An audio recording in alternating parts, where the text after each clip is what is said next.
I'm excited to share with you something that's been years in the making, the Bloomworks model. But first, how do we get here? On another platform, I recently shared a video about teaching my youngest some different ways to implement social change. And I referenced collective impact in the video, and a lot of people wanted to know more.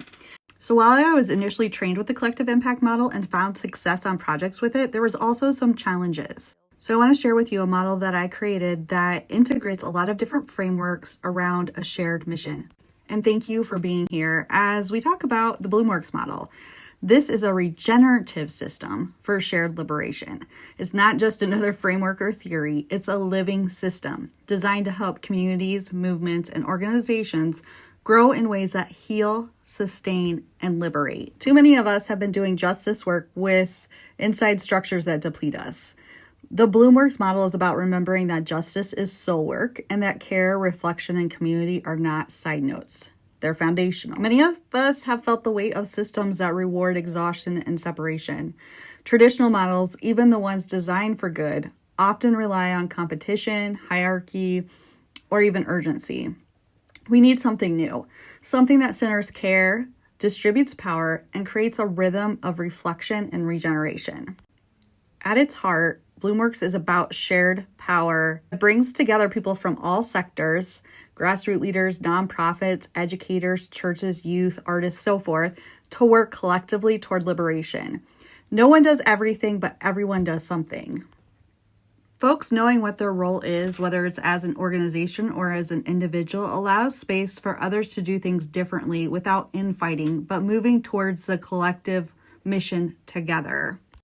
The system will and does deplete those leading the work if there's not enough folks participating collectively.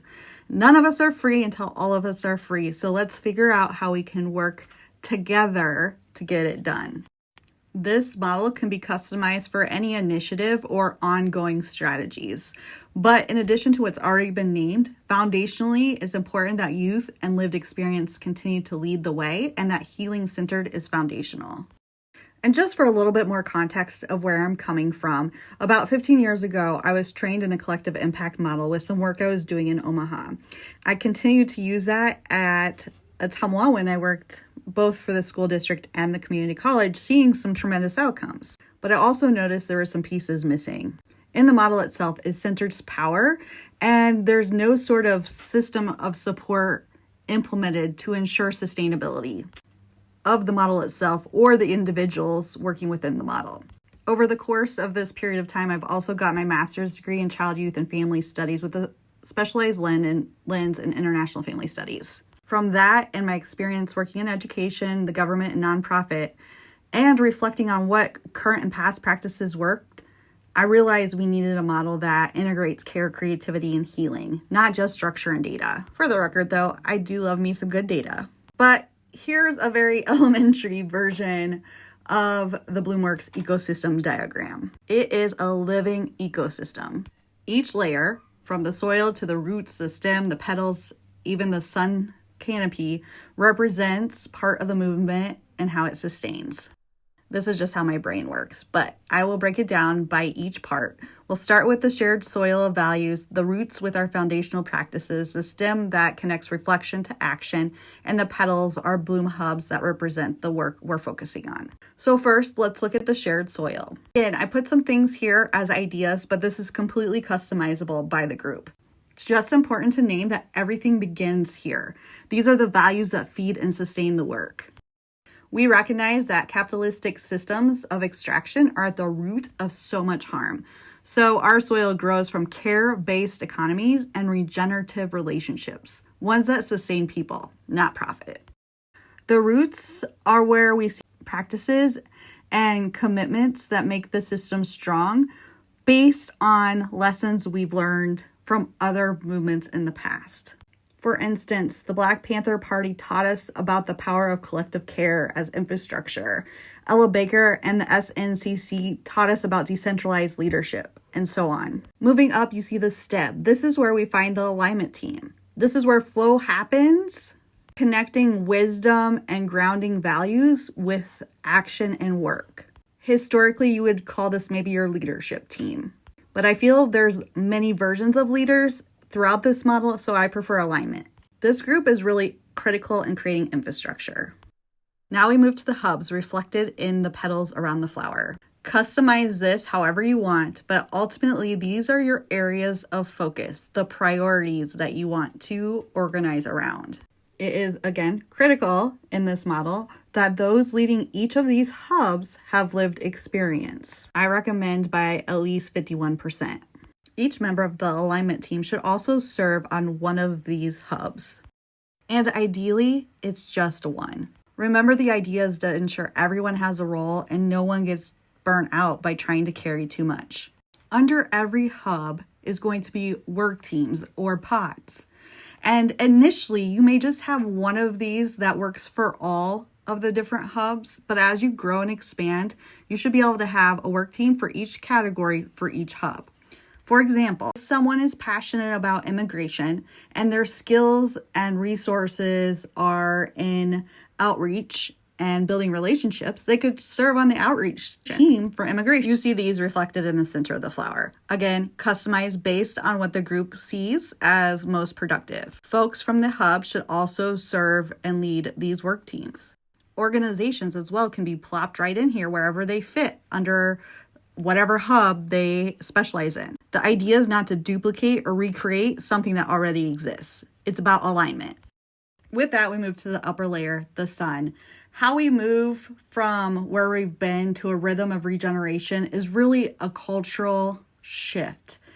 It allows us to pause to refuel, not to stop, but to pause and make sure we're taking care of each other and ourselves. It means that after there's action, we have to have this regenerative piece with rest, reflection, and reconnection. There will also be folks guiding this piece as that's integrated into the whole model. I want to name that in my old ways of practicing, I had a lot of unhealthy habits, and that included carrying more than my share of the work and not taking time to rest or restore. Ultimately learning that that is very rooted in white supremacy and it's just not sustainable. Plus, we have so many people that want to help, but they just don't know what to do or how to be helpful. So this creates very clear roles for people to step into, whether they're creating something that is a deliverable of some sort or they're performing an action. If this is a model that you're interested in, I'd love to speak to you more about getting into the weeds of some of keeping the actions at our local level and creating an alignment team around that based on the areas that we as a community have identified for our social justice priorities. Those priorities are then what feed into creating your hubs, right? So you want to make sure that you have lived experience reflected in your alignment team so that as you're starting to create those shared values, the soil, you are creating intentionally a system that's inclusive of all people. So this isn't about like polarizing any sort of group. It's anybody that wants to ensure that liberation is found for all people in our community. They all have a place in this model. I also know I keep saying, yet let the youth, they are the change. From the freedom riders to today's activists, youth have always driven moral clarity and innovation. Bloomworks creates real leadership pathways. When you add lived experience to that, we can start to see a shift where our approaches are effective and sustained. See how everyone fits into this puzzle together, we can start to move in unity, which multiplies our power. I would love to think about how can we take our local leaders, businesses, advocacy groups, nonprofits, donors, everybody that's in our community and find them a place in this model. They're part of this movement toward liberation with a part that's validated, appreciated, and critical to the success of the movement. From organizing support at ICE check-ins to supports for immigrant families to building safe third spaces for marginalized youth to hosting healing circles to writing policies or opt-eds or leading creativity in the community, reflection caretaking, action, all of it can coexist here, and all of it is necessary for liberation. This isn't just a framework, it's an invitation where we can move in unity and multiply our power. It's a reminder that liberation is not just about what we fight against, it's about what we build together.